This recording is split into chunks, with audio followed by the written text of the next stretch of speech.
जय जगन्नाथ। आपण मानू समस्त को मिली मिश्र देसी किचन यूट्यूब चैनल को स्वागत। आज आम रोसे करवा कोसला साग। कोसला साग को तो आपण मैंने बहुत प्रकार रोसे करते किंतु यही स्टाइल रे गोटे थर निश्चित भाव में रोसे करंतु देखिए बहुत ही टेस्टी लगे। तो प्रथमे देखूँ मुझे कोसला साग देखूँ आउ कोसला साग को आम कौन करवा ए पूरा सफा करिकी धोईदबा। कोसला साग केबे भी काटिकी धोइबेनी, प्रथमे धोईकी काटिबे। तो देखो मु 2-3 बुल करिकी माने 2-3 थर करिकी सफा पानी रे पूरा धोई दउची। आपण मैंने देखिकी ही जानि पारथिबे। तापरे आमे कोन करबा गोटे जगारे थोईदेबा जोथि पई कि तार सबुतक पानी पळेबो। एबे देखंतु काटिकी मु साइज रे रखी देइची साग को, माने तार जो डेम्फ गुड़ा अच्छी नाड़ गुड़ा ताको अलगा करछि, साग को अलगा करछि। एपटे काटिकी रखी लंबा लंबा साइज रे पियाज एपटे बसई देइछि कड़ई। जदि माटी पात्र अच्छी माटी पात्र रे करंतु देखिबे बहुत ही टेस्टी लागि थाए। तेल गरम होला परे आमे फुटण पई सोरष टिके पकेइबा, तापरे पकेइबा सुखा मरीच, तापरे कटा हेतिबा पियाज को आमे दबा। पियाज को आमे भाजिबा। देखंतु मु पियाज को किभली भाबरे भाजुछि।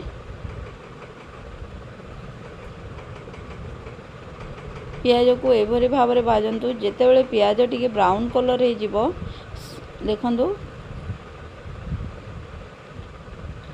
जेतेबेले पियाज ब्राउन कलर हो जिवो, आमे प्रथमे जो नाड़ गुड़ा काटिकी रखिथिले एटा पूरा कौलिया नाड़, सेथिपई मु पकोउछि।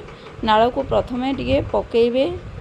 देखंतु सबुतक नाड़ आमे पकेइदबा। नाड़ 5 मिनिट कुक कला परे तापरे आमे साग पकेइबा। एहा द्वारा कौन हम नाड़ भी सीझिबो ता सहित साग भी सीझिबो। जदि एका संगरे आपण माने पकेइ देबे तो सागटा सीझिजिबो किंतु नाड़ सीझी पारिबो नाही, जहा द्वारा यार टेस्ट पूरा बिगिड़ी जिवो। तो देखंतु सबको मु केमती भलो भाबरे पूरा गोळे दउछि। सबको मिक्स कर देबे। आ मने रखंतु जेतेबेले भी साग रोसे करिवे हाई फ्लेम रे करिवे, जाळ मीडियम करिवे नाही एवं पाखरे थिबे। आउ सागरे केबे भी पानी ऐड करिवे नाही, पानी ऑटोमेटिक बाहरी थाए।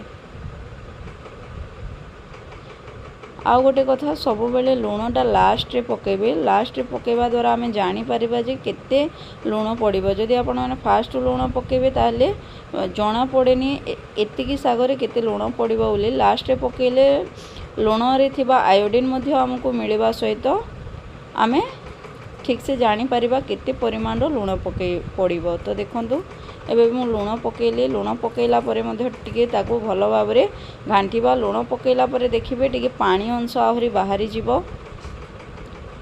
देखंतु केमती पानी अंश बाहरी पड़ला। तो आमे कोन करबा ए पानी को आमे मारिबा। बहुत लोक ए पानी को फिंगी दियंती किंतु पानी को फिंगीबे नाही, पानी को एमती अंटे देबे। आ जो माने से जो पानी भी बहुत लोक पसंद करंती तार झोल को, जदि किए पसंद करचंदी तो पानी मारिबे नाही, नहले पानी को सही सागरे ही मार देबे। फिंगिबा द्वारा तार टेस्ट और विटामिन अंश कमी जाय थाए। तो देखंतु केते सुंदर देखा जाउछि कोसला साग। या को आपण सुखिला भात उषुना अरुआ उषुना ता सहित पखाळ मध्ये पखाळ रे मध्ये खाइ परिबे। बहुत ही टेस्टी हे थाए। देखंतु लुण देला परे केमती पानी अंश सब बाहरी पड़छि।